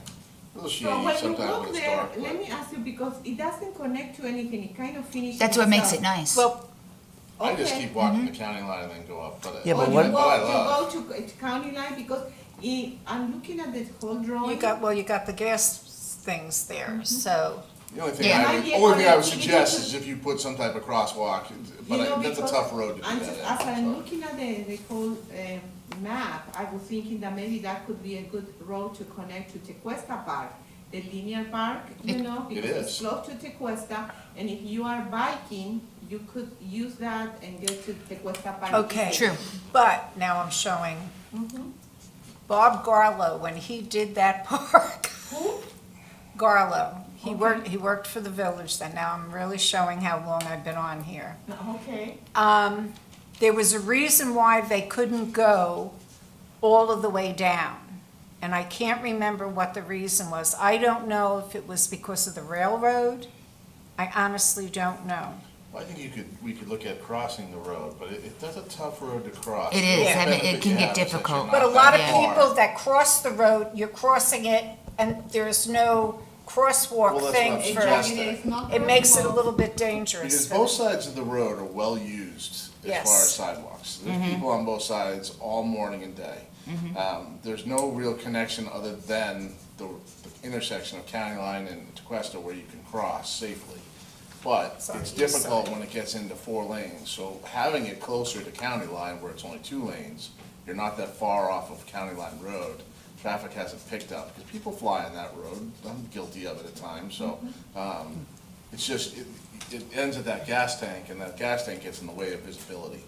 Well, we That's are one of just the looking problems. at, as we are putting together this parks master plan, we are looking at a trail system, basically. Yeah, I like for that. a trail system, might be beneficial to have this over, long-term, plan, because as we are trying to connect Seabrook, through the Remembrance Park to Riverside, so maybe this linear park could also be part of this trail system to connect to Tequesta I Park. love that. That's a Do we great know what's idea. happening? Like the Yeah, that's a idea of great the trail idea. system. Absolutely. Great Nice. idea. With Yeah. the walkers If in you the could world, connect that's that part, it'd be awesome. Great, but do we know what's going on at the intersection of County Line? They just cleared that corner, and is that getting widened? What's going on with that? Do we know that, can we use it, is what, I guess what my question would be? No. In the corner of what? Of County Line and A1A. Oh, you mean Old Dixie? Or Old US Dixie, one? excuse me. Old Dixie and County Line? Yeah. Wait, one, So Mr. Mayor, hold on, I'm go sorry. ahead. What? Me? I am looking at, and that is not in the village. I know what you're saying. Yes. I was It's curious, not. they just cleared it, I was It's wondering if we county. can use it, So and it's county. and Yeah, use it's it a as part of county. the trail. Palm Beach Yeah, it's a County. It's a county Look park. at this Yeah, it corner ends. here is Palm Beach County. I understand. So I am not sure, to answer your question, I am not sure what the county is going to do in this corner. Well, I can answer the question for him. Because I raised this with Doug in Public Works and the village manager. That land is actually owned by FP&L. But you're right, it was completely overgrown. I live on a County Line Road now, and I happen to walk the linear trail and do all those things. And I walked by it one day and I said, this is a god-awful mess. And I didn't know if it was Tequesta Hills that owned it, or what the ownership status was. Well, it is owned by FP&L, but we have worked out an agreement with FP&L to come in and clear it as you now see it. It's completely cleared. And we are working in agreement with FP&L to landscape that whole area. Now, the question I've asked is, can we turn it into like an open space or like a pocket park? I know Doug Chambers and the village manager are having discussions with FP&L over exactly what it's gonna look like. They're gonna pay for it, but we would agree to maintain it once it's been, whatever happens there happens. Why would we agree to maintain it? Because at that point, because we want them to landscape it and. Oh, okay, and then we will Aesthetics. maintain it Right, afterwards, we're asking okay. them to do it to, our And are desires, they our going to vision. put irrigation in, and who will be? Those are all the things that are being discussed. Okay. I don't have answers for you, but I know that there have been discussions. FP&L has expressed a willingness to work with us, and it's a work in progress. The reason I ask is because I do walk that, and I walk your trail system that you're talking about, and there's a section when you cross at the loop of Linear Park and cross over Old Dixie and then continue to You're County real Line, close you're to on vehicles. top of those cars. Those Yeah, cars you're are real coming up close to behind vehicles you, at and it's a that little shady. Yeah. It would be awesome to, at some point, if we Yeah. could, Have a- do a pathway Some on that of the- property some of to the get us away residents- from the road a little bit Some for of that the trail would be residents nice. that I'm talking to with regard to the linear park, they said, I wish I can use it more often, but the cars go so fast there. So we are thinking if we are going to improve our linear park, also put some kind of buffer area between some plants. Well, there's a Basically, section- Plants, some shrubs between the walking path and the road. Yeah, there's a section Yeah. that's not gonna be able to happen, That- because yeah. there's a wall. There's a for wall the- there that for- residence, to but there's Tequesta about Hills. 100 yards from where you would potentially cross at the loop of Right, Linear the Park gas company's to continue here, on. I there's don't think the we can loop, do anything with And that. this is the sidewalk. You are, literally, you could reach out and touch a car. Yeah. But you also It's can that touch the narrow. wall that's next to And you you. can So touch there's really the no wall, room. yeah. It's Very about, I don't know, I'm making small. it could be 50 yards, but it's 100 yards. We are At going that to- point with that corner, if you could split and use that corner, you could do something nice. Well, the other thing is, the question would be when we are seriously planning this is where is safe to cross?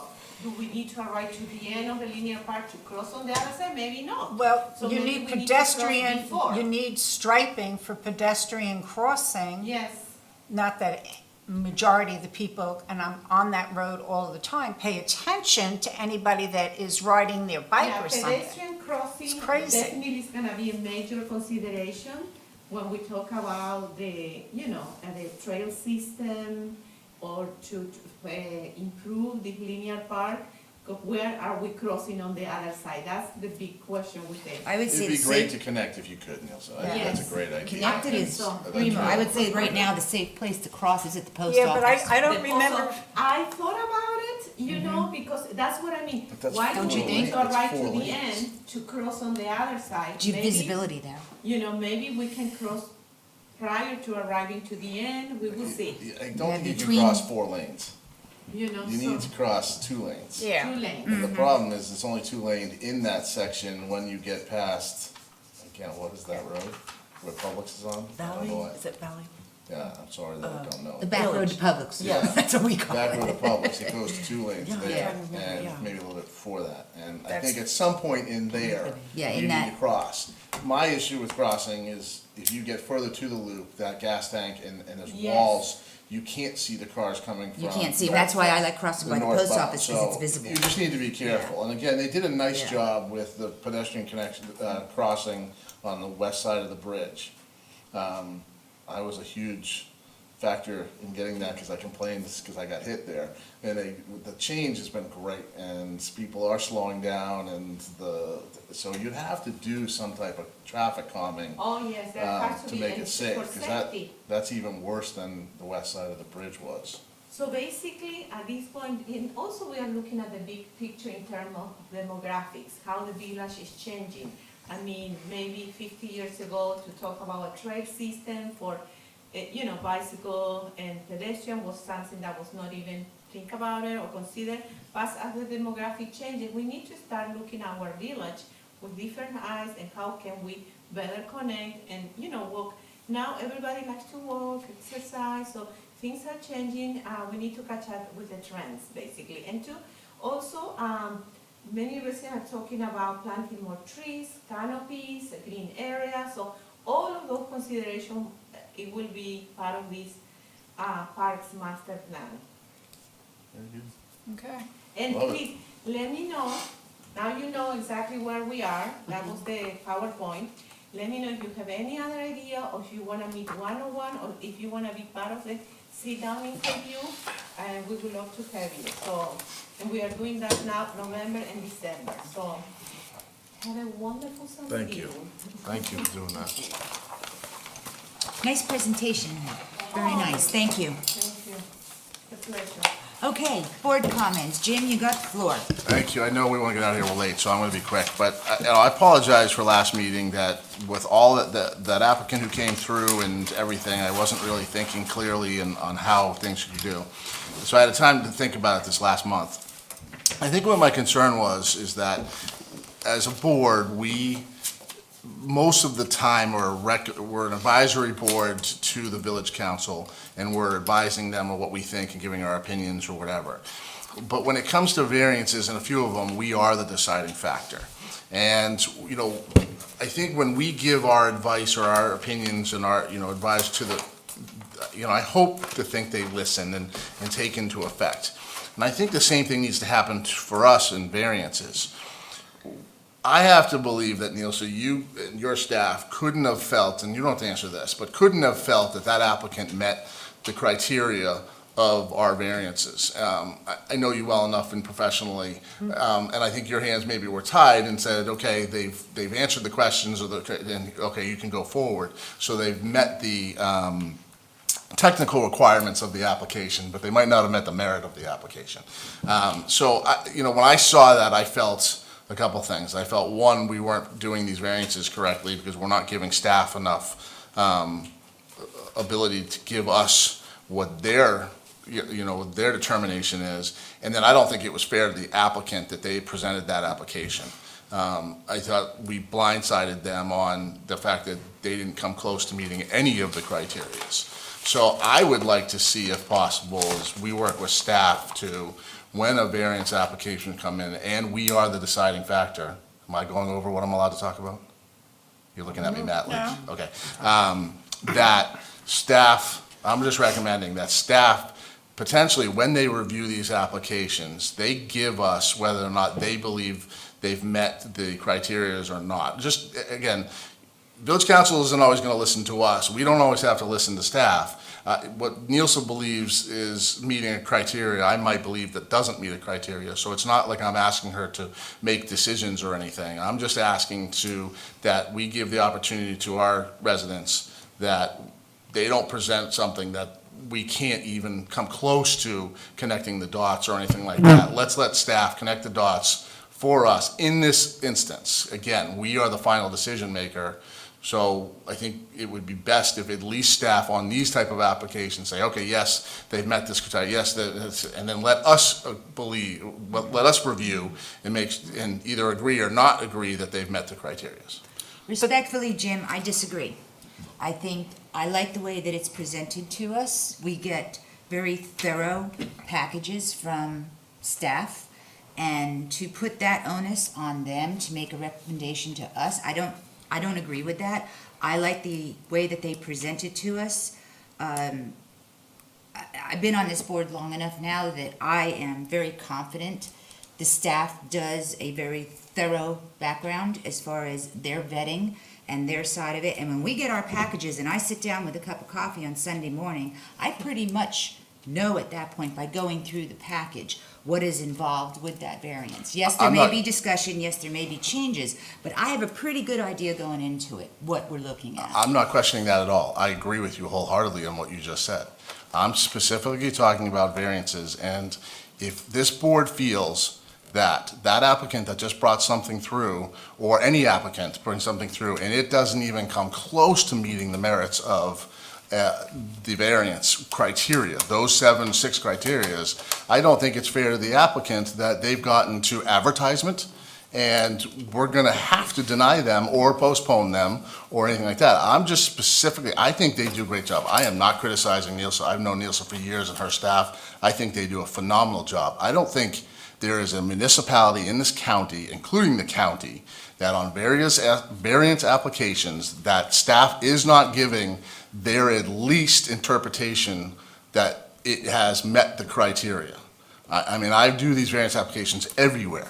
There is not one that I tried to think of that doesn't give a staff report that at least says that, yes, okay, in our opinion, in our determination and review of this, that they have met the 7 criteria. That's all I'm talking about.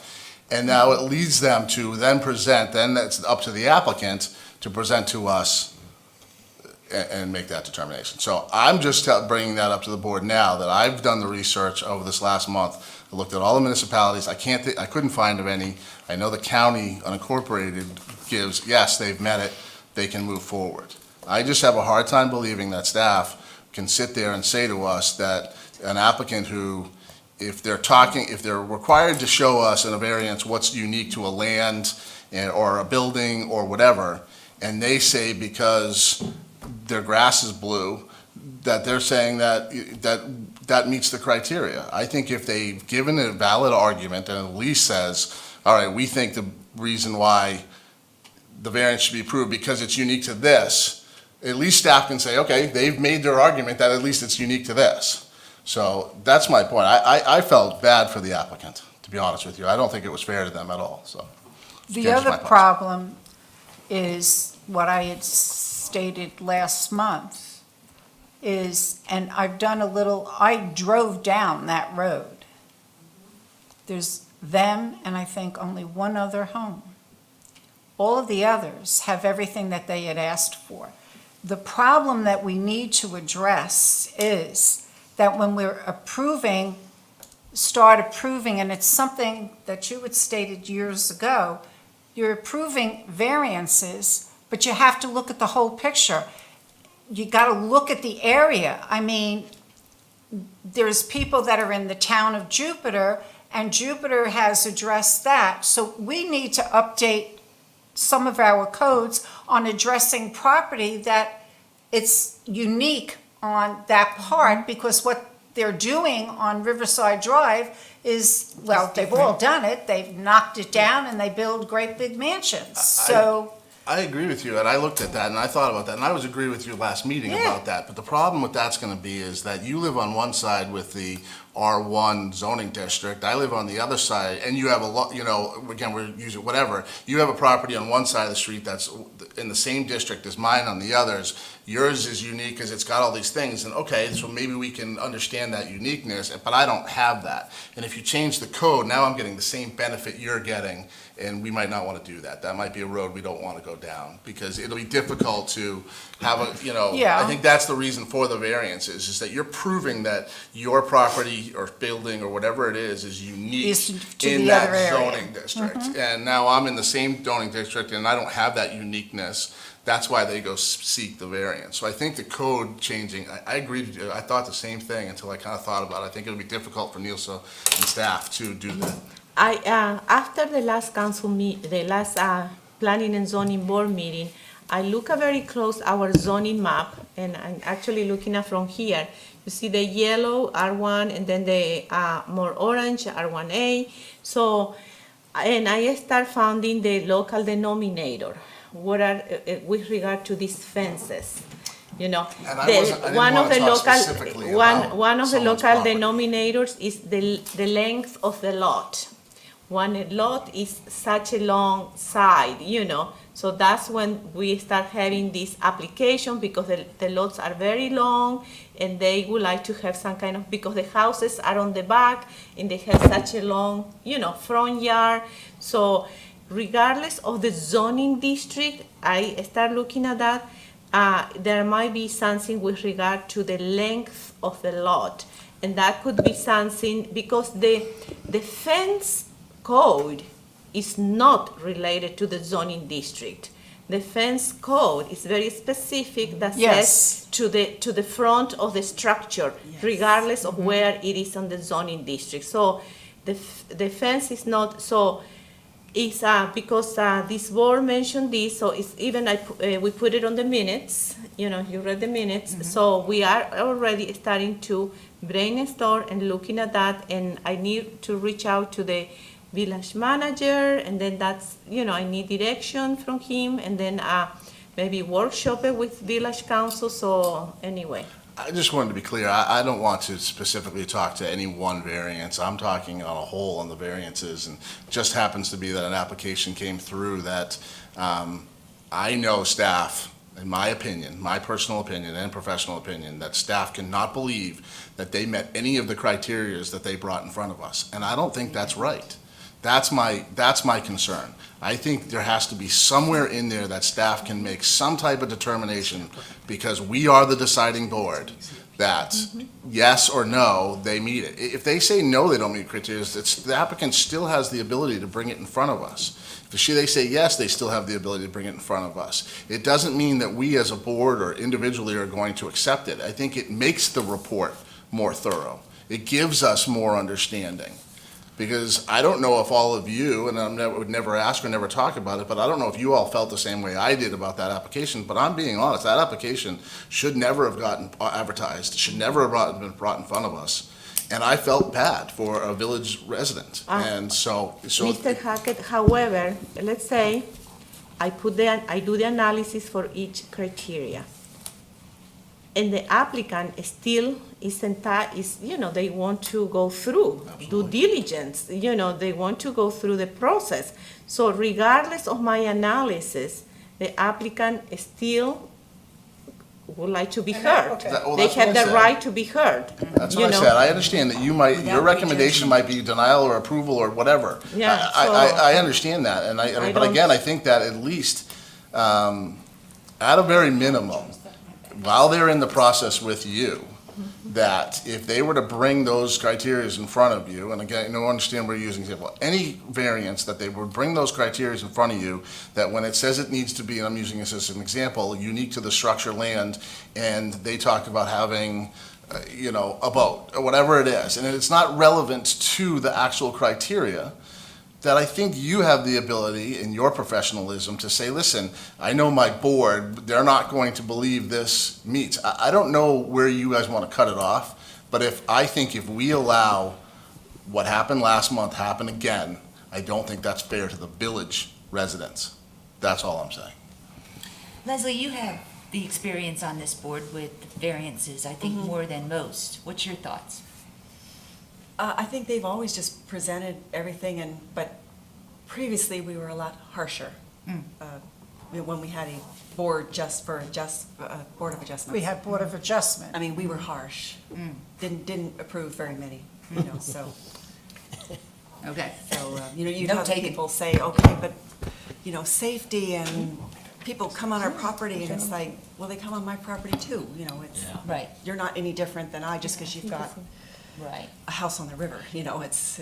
My opinion, my takeaway from last month, the lady that presented to us, she missed one word, and that was traffic.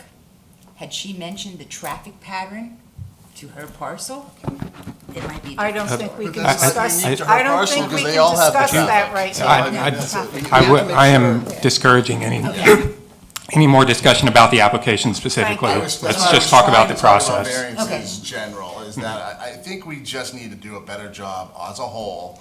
I'm gonna put it like this, as a whole, we need to do a better job with these applications that come through and guiding them a little bit more. You can say to them, Nielsen, and maybe I'm wrong, and you tell me if I'm wrong now, but Nielsen should be able to say to an applicant, okay, you've brought this in front of me, but I'm gonna let you know that this could be difficult to get through the board, because on a staff level, maybe we never hear her recommendation, but at least she can give the recommendation to the applicant that I know my board, and my board will not feel that these met the criteria. I don't know what it is. I'm just asking you to look at it closer. Professionally, there's a reason Nielsen and her staff is here and have been here for years. So, and as the Madam Chair said, she trusts in her and trusts in that's where I'm trying to get to. Let's give some trust to them that says, all right, we've given you, you can bring it forward, but these might not meet the criteria. My only comment from a legal standpoint is if you have a staff approval and then the Planning and Zoning Board goes against the staff recommendation, and the Planning and Zoning Board goes against the staff recommendation, that is easy grounds for an appeal if it doesn't go the way the applicant wants. But They that can just say, happens. Matt, well, you guys do municipal planning all over the place. That happens everywhere. well, there's different procedures for each municipality, and there are benefits and drawbacks, but I'm just noting a drawback for the staff recommendation is it makes an easy point for the applicant to make on appeal that the Planning and Zoning Board went against staff recommendation. And as you said, they are the technical experts, so it's at the same time, while it's guiding you, it creates that drawback as well. I'm trying to help the village residents. So if it means that Nielsen at least has the ability to tell the applicant something that we're not aware of, I don't have to have anything, or we don't, as a board, don't need to know about it. Let them deal it before it gets to advertisement and gets put to this board. Mr. Hackett, I need to say something, because I review those and we work with the residents, and I wish some of them were here to see how much we work with them, and we tell them this is not related to the land, it's not related to the structure, and they say, but this is my hardship, and I cannot make the resident to change their application. I cannot make them. Fair enough. Then So those I- applications that come through, we're not going, like she said, we're going to get harsh again. We work and- with them, right now in December, we're gonna have 2 more applications. I even provided the YouTube video of the last application, so they will be better informed about the questions. So, and our residents they think what they think. They are very determined to present their point of view. And if I can just comment on the Board of Adjustments, I don't remember there being any staff recommendations. Yeah. But that was our job. Historically, Yeah. the village, when I arrived here 11 years ago, I looked at the procedures that there was here. There were no staff report, no staff recommendation. You know, this staff report that I created now started when I arrived here. So anyway, and specifically for variances, there were never a recommendation. And it was our job as the board on adjustments, that was our job, is to make that determination, not the staff. And So- it went up to each individual and their personal, I mean, years ago, it used to be docks. I remember that was the hot topic. So, We did have one of those. okay. Okay. Jim, thanks for your comments. Thank you. Everybody, thank you for your comments. I would like to move for adjournment. Can I have a motion to adjourn, please? I make a motion to adjourn? May I I'll have a second. second? All in favor? Aye. Thank you. We will. Everybody have a nice Thanksgiving. Happy Happy Thanksgiving. Thanksgiving. Thank you. Thank you. Happy Thanksgiving to you Thank too. you. I'm not looking, so that's even better. Well, there's just two of us. Please fill up your No, I'll be in survey. New York. I did mine by hand. I was wondering. I have my second, my second wedding, we were just up there. I said to my husband, it's time to go home, it's too damn cold. Now it's supposed to snow when we're up there. Yes, I see them on the Today Show. I had came cold, Yeah. and I'm thinking, I'm not looking forward to it. I'm sitting here at home, but I was like, Okay. Good night. good night. Good night, guys. Thank you. Thank you, thank you. Good night, Steve. Have a nice Thanksgiving. Can you call me to make an appointment to go over the, Yes, for the park? Yes. Now, I'm leaving out of town on Tuesday. Don't worry, we're gonna do all November and Okay. December. All right, because I'm gone for a So whole you wanna, week. yeah, no Yeah, 'cause problem. I- Don't we'll worry, be- We'll Liz. be up with Ray's parents. I was gonna ask All you right? the same thing. Thank you. Okay, you would like to be interviewed? Yeah, sure. Perfect. I'll do it. Thank I'll- you. Good to see you. Yeah. I will, Debbie will Oh, be yes. contacting you. Okay. Good to see. You guys stand in front of you. No, we have our second wedding, and I am not very happy because it's supposed to snow. Yeah, they are well, they're saying, I was listening